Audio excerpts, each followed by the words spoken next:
on happiness and sorrow. All happiness is nothing but being the very infinite self that we are. All happiness has its source in the self. Anytime we are happy, we are merely feeling this infinite self that we are a bit more. And the more we feel it, the happier we are. We falsely attribute the happiness to the thing or the person out there. But when we turn within, we discover that this happiness has its source right in our very own beingness and is not dependent upon people or things, that we have set up a false concept that it is dependent upon people and things. So the source of all happiness, of all joy, is the self. But you must turn within, you must see this yourself. Anything I say, if you believe it, it helps you none. But if you will prove it out for yourself, then you will know it. It will be most useful. All knowledge must be proven out. No teacher can prove it. You have to dig it out yourself. You have to see it. You have to make it your knowledge. A teacher can only point the way. Each one of us must take it by himself or herself. So for those who are here for the first time, I think I will make a point of that. Never accept anything I say because I say it. Only accept that which you can prove out for yourself. Only then is it meaningful and useful to you. So you must turn within until you can see that the source of all joy is your very own self. This is a tremendous thing when you see it. And all things lose their hold upon you. All people that you thought you couldn't live without, you need no more. You become whole and complete unto yourself. When you discover that all your joy has its source in your very own self. Now, on the opposite side, all misery, all sorrow has its source in the ego. All misery is nothing but ego frustration. All misery is nothing but the ego saying that my joy lies upon him or her or that having that thing. If I don't get it, I'm miserable.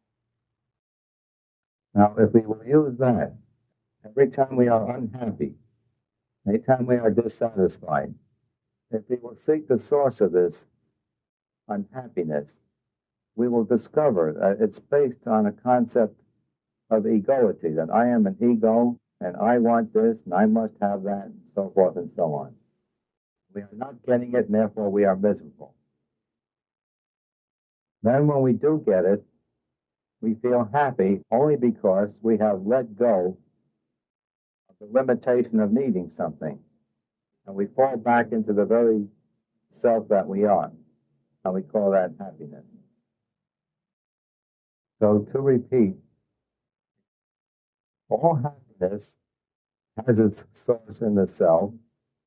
All misery has its source in the ego.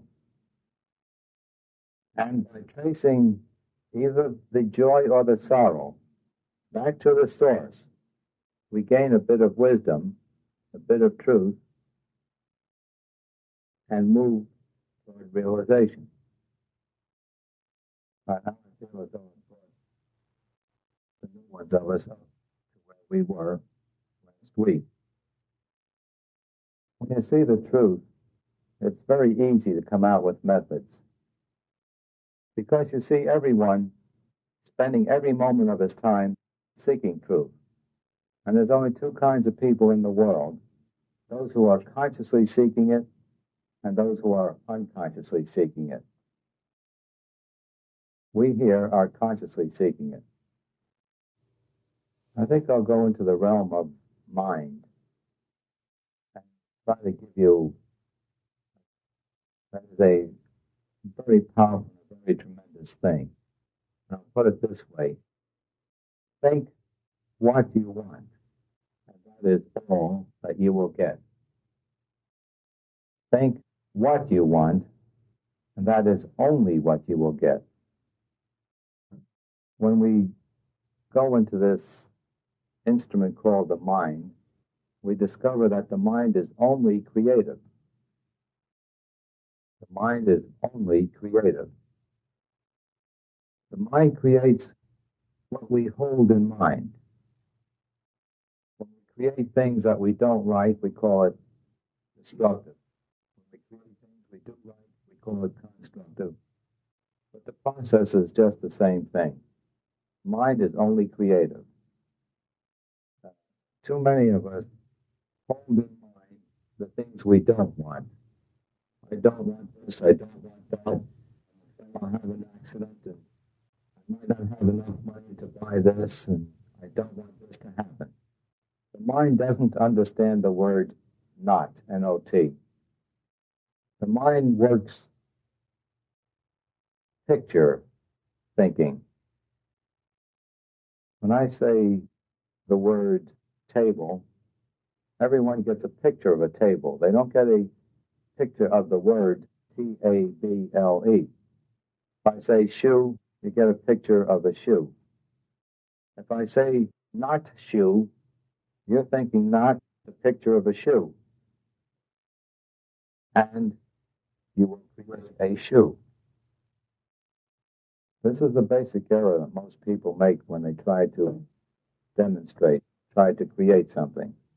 So hold in mind many things they do not want. And incidentally, this is the sad thing about fear. Which we fear we bring on only because we hold it in mind and create it.